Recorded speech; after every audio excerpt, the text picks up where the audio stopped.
Disability rights attorney takes on the RTA in a federal court. He alleges the agency denies wheelchair-bound passengers at most of the St. Charles Avenue streetcar stops. Andres Fuentes has those details.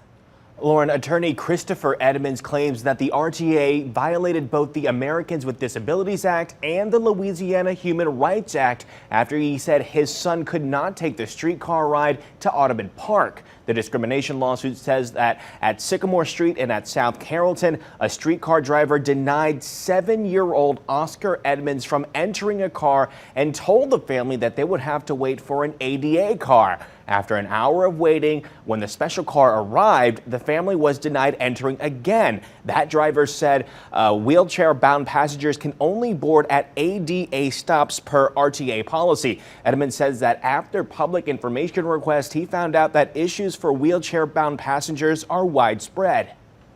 20% of the streetcars on the St. Charles Avenue line have actual wheelchair lifts, which means that 80% of the cars are not accessible to my family. That's the first problem.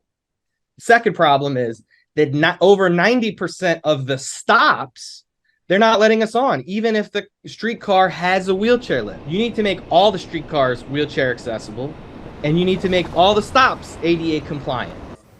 Now, wheelchair accessibility is an issue that Mark Raymond Jr. is passionate about. Raymond is an advocate for accessibility and inclusivity with his nonprofit, the Split Second Foundation, and he says more needs to be done in New Orleans to make public transit, sidewalks, buildings, and streets safer for wheelchair-bound people. Adversity brings opportunity and gives us a chance to solve complex problems. These problems are in that same bucket, and we've got to do better holistically as a city, as a state, as a nation with addressing these issues. Universal design principles and making cities accessible solves problems universally.